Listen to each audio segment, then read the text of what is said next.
Ce qu'il faut que tout le monde retienne, c'est que nous n'avons pas besoin de cette centrale. Ça, c'est important, c'est la base. On n'a pas besoin, alors pourquoi on l'a fait? D'abord, est-ce qu'on en a besoin au niveau de la région Nord-Pas-de-Calais? Cette centrale à gaz, si elle devait remplacer, en même temps qu'elle se construirait, qu'elle devait remplacer une centrale à charbon qui devait s'arrêter, une ou deux centrales, parce qu'il y a deux centrales qui fonctionnent encore dans la région, ça aurait été dit tel que, en disant cette centrale remplace la centrale à charbon qui s'arrête à telle époque, tout en sachant que les centrales à charbon ont une puissance moindre. Et ça n'est pas le cas. Et il est vrai que, en tout cas, notre région Nord-Pas-de-Calais n'a pas besoin de production d'électricité complémentaire. Là, aujourd'hui, ce qu'on peut voir en France, c'est qu'il y a bien plus de projets que de besoins.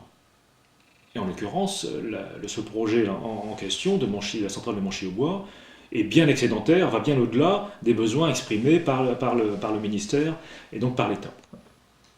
Sachez qu'en France, il y a bien plus de 30, l'ordre de grandeur c'est 35 projets de construction de projets de centrales à gaz combinées de ce type-là, et c'est bien plus fort, bien plus important que ce qui était prévu initialement au niveau de la France en termes de besoins, qui était l'ordre de grandeur, c'était autour de la dizaine. Donc ça c'est quelque chose qui est à expliquer. On a vraiment l'impression que l'État, en tout cas, laisse la porte ouverte aux entreprises privées en disant allez-y, faites des centrales, et eux ils y vont parce que tout simplement ils sont, comme je vous le disais tout à l'heure, donc ils sont attirés par l'appât du gain, puisque le marché de l'électricité en termes de production est en train de se libéraliser. Ils y voient tout l'intérêt financier qu'ils vont pouvoir en tirer.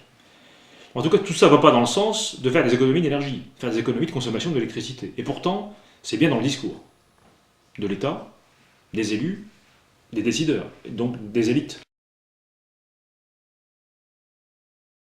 Le commissaire enquêteur, dans son rapport, met clairement, l'écrit clairement.